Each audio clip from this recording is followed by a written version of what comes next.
जी अस्सलाम वालेकुम स्टूडेंट्स, कैसे हैं आप सब। स्टूडेंट्स, लास्ट लेक्चर में हमने क्वेश्चन नंबर 1 का पार्ट नंबर 12 सॉल्व किया था, एक्सरसाइज 3.4 का।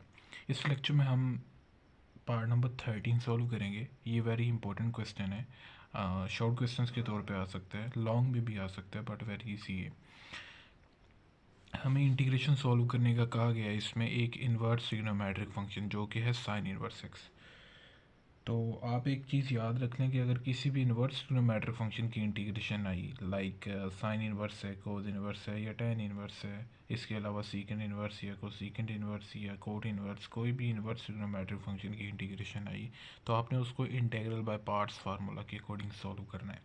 उसकी रीज़न ये है कि जो भी हमने इंटीग्रेशन के रूल्स पढ़े हैं, जो कि मैंने आपको बताया था, rule 1 of integration, rule 2 of integration और ट्रिग्नोमेट्रिक फंक्शन की इंटीग्रेशन लेने का कॉन्सेप्ट, जो भी पिछले हमने बेसिक कॉन्सेप्ट देखा था इस चैप्टर के स्टार्ट में, तो वो कोई भी यहाँ पे इम्प्लीमेंट नहीं होगा। अगर आप लगा के भी देख लें तो वो कोई भी चीज़ यहाँ पे इम्प्लीमेंट नहीं होगी। तो यहाँ पे आखिरी अरबा बचते हैं इंटीग्रल बाय पार्ट्स का, तो हम उसको यूज़ करेंगे। तो लिहाजा इसको कैपिटल आई के इक्वल लेट कर लेना। इंटीग्रल बाय पार्ट्स में जब हम सॉल्व करते तो उसको कैपिटल आई के हर क्वेश्चन में, इंटीग्रल बाय पार्ट्स के हर क्वेश्चन में उसको कैपिटल आई के इक्वल हम रख सकते हैं। इसके बाद इंटीग्रल बाय पार्ट्स में आपको पता है दो पार्ट्स होते हैं, यानी कि दो फंक्शंस होते हैं। यहाँ पे तो सिर्फ एक ही फंक्शन है तो हम डॉट वन कर लेंगे, जहाँ पे कोई फंक्शन नहीं होता दूसरा, वहाँ पे हम डॉट वन कर लेते होते हैं। तो इंटीग्रल बाय पार्ट्स का फार्मूला लगेगा, तो आपको ये पता होना चाहिए कि यहाँ पे पहले नंबर पे फंक्शन कौन सा आएगा, दूसरे नंबर पे फंक्शन कौन सा आएगा। तो ये इस फार्मूला से तरतीब दे लेनी है। इन्वर्स ट्रिग्नोमेट्रिक है, चलें जी, ये इन्वर्स ट्रिग्नोमेट्रिक मिल गया। ये कौन सा फंक्शन है, ये है कांस्टेंट फंक्शन। तो कांस्टेंट फंक्शन तो इसमें कहीं पे भी नहीं लिखा, इस तरतीब में नहीं आता, तो लिहाजा ये प्रायोरिटी लिस्ट के बाहर आएगा। तो ये आएगा दूसरे नंबर पे, ठीक है, ये आएगा पहले नंबर पे। तो आपको पता है कि इंटीग्रल बाय पार्ट्स फार्मूला में जो पहले नंबर पे होता है वो सिंपल एफ एक्स के तौर पे जाना जाता है, और दूसरे नंबर पे जो फंक्शन होता है वो किसी न किसी फंक्शन का डेरिवेटिव होता है। तो इस फार्मूला के अकॉर्डिंग एफ एक्स वैसे ही आएगा पहले नंबर वाला फंक्शन, दूसरे नंबर वाला फंक्शन जो कि किसी न किसी फंक्शन का डेरिवेटिव है उसका आपने इंटीग्रल लेना होता है। माइनस इंटीग्रल फार्मूला का आएगा, जो चीज़ आपने यहाँ पे लिखी हुई है वही इससे आगे लिखी जाएगी, ठीक है। फिर उसके बाद जो पहले नंबर पे जो फंक्शन मौजूद है उसका आपने डेरिवेटिव लेना होता है। ये जो डी एक्स है इस इंटीग्रल के साइन के लिए, ठीक है। तो जब भी आपने कहीं पे भी इंटीग्रल का साइन लिखेंगे आप, वहाँ पे डी एक्स या डी टी रिस्पेक्टिव वेरिएबल के हिसाब से लिखा जाएगा, जो कि ये आपको बताएगा कि यहाँ पे इंटीग्रेशन किस वेरिएबल के अकॉर्डिंग सॉल्व की जा रही है। तो लिहाजा इस फार्मूला को यूज़ करते हुए पहले नंबर वाला फंक्शन वैसे ही है जो कि हमने रखा था साइन इनवर्स एक्स, ठीक है। दूसरे नंबर वाले फंक्शन वन की इंटीग्रेशन आई यहाँ पे, उसके बाद माइनस इंटीग्रल, इस फार्मूला के अकॉर्डिंग यहाँ पे माइनस इंटीग्रल आया, ठीक है। उसके बाद जो चीज़ आपने यहाँ पे लिखनी है वही एज इट इज़ आपने यहाँ पे लिख देनी है। ब्रैकेट में मैंने लिखा है डॉट पहले नंबर वाले फंक्शन साइन इनवर्स एक्स का डेरिवेटिव। अगर आपने दूसरा चैप्टर किया है, जैसे कि मैंने आपको तीसरा चैप्टर स्टार्ट करवाने से पहले भी बताया था, अगर आपको दूसरे चैप्टर्स के फार्मूलाज आते हैं तो फिर ही आप तीसरा चैप्टर कर पाएंगे। तो दूसरे चैप्टर में हमने पढ़ा था कि साइन इनवर्स एक्स फंक्शन का डेरिवेटिव होता है 1/√1 माइनस एक्स के। यहाँ पे फार्मूला के अकॉर्डिंग हमें पहले फंक्शन का यानी साइन इनवर्स एक्स का डेरिवेटिव चाहिए, तो हमने सीधा हिंट दिया और फार्मूला के अकॉर्डिंग यहाँ पे साइन इनवर्स एक्स का डेरिवेटिव पुट कर दिया गया, सही हो गया। इसके बाद हम वन की इंटीग्रेशन सॉल्व कर देते हैं। तो वन की integration with respect to X आएगी एक्स, अगर टी होता यहाँ पे डी टी होता तो वन की इंटीग्रेशन आती टी।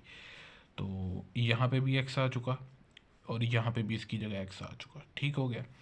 अब ये बन चुका G x sine inverse x minus integral हो गया, ठीक है। तो ये देखें यहाँ पे कौन सा फंक्शन की इंटीग्रेशन आ चुकी है अब हमारे पास, ये है एक अलजबरिक फंक्शन बन चुका है। इस अलजबरिक फंक्शन की इंटीग्रेशन को हमने सोल्व करना है। तो अलजबरिक फंक्शन की इंटीग्रेशन सोल्व करने के लिए दो बेसिक रूल्स हैं, rule 1 of integration, rule 2 of integration. Rule 1 में जो फंक्शन होता है उसकी होल पार कंसीडर नहीं की जाती और वो बटे की फॉर्म में नहीं होता। रूल 2 में फंक्शन की होल पार होती है वो 1 होती है और आपका जो फंक्शन होता है वो बटे के नीचे मौजूद होता है। यानी कि अगर क्वेश्चन फॉर्म में फंक्शन हो अलजेब्रिक फंक्शन, जैसे कि ये है क्वेश्चन फॉर्म में, तो यहाँ पे रूल 2 लगाने की कोशिश करेंगे, बट यहाँ पे रूल 2 नहीं लगेगा क्योंकि इस फंक्शन की होल पार कितनी है 1/2, अंडर रूट की जगह आप 1/2 ले सकते हैं। तो लिहाजा यहाँ पे क्या किया जाएगा, कि इसको उठाकर हम ऊपर ले जाएंगे। जब इसको उठाकर हम ऊपर लेके गए तो यहाँ पे क्या बन गया, -1/2। ये 1/2 नीचे पार जो थी अंडर रूट की, ठीक है, ऊपर जाकर -1/2 बन गई। अब क्वेश्चन फॉर्म ख़त्म हो गया, तो अब रूल 1 लगाने की कोशिश करेंगे। रूल 1 में हमें बेनिफिट ये हुआ कि ये जो होल पार है इसको निगलेक्ट कर दिया जाएगा, यानी कि इसको कंसीडर ही नहीं रखा जाएगा, ठीक है। तो सिर्फ फंक्शन देखा जाएगा, इतनी चीज़ 1 - x²। तो आप 1 - x² को फंक्शन मान लें। 1 - x² का अगर आप डेरिवेटिव लें तो आपको पता है 1 - x² का आपके पास डेरिवेटिव बनेगा, 1 का डेरिवेटिव 0, x² का डेरिवेटिव बनेगा 2x, तो -2x बनेगा। तो लिहाजा इस फंक्शन के आगे इसका डेरिवेटिव चाहिए, तो -2x आगे चाहिए। मिसिंग क्या है, -2, तो हम -2 के साथ मल्टीप्लाई और डिवाइड कर देंगे।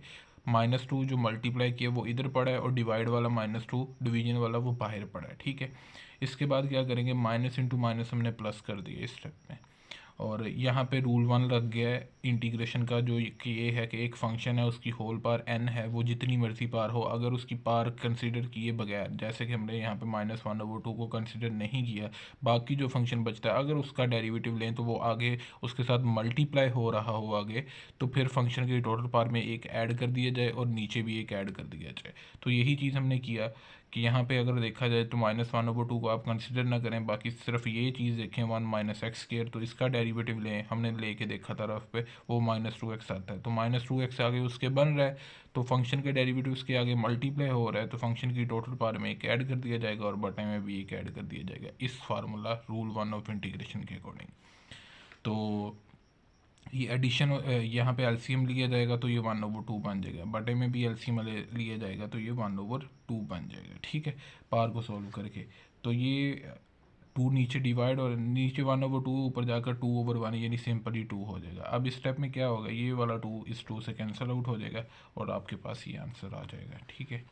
तो अगर किसी भी स्टेप में कोई कन्फ्यूजन हुई तो आप कमेंट सेक्शन में मेरे से पूछ सकते हैं, और अगर किसी स्टूडेंट ने अभी तक मेरे चैनल को सब्सक्राइब नहीं किया तो चैनल को काइंडली सब्सक्राइब कर लें और ज़्यादा से ज़्यादा वीडियोस को शेयर करें। Okay, thank you.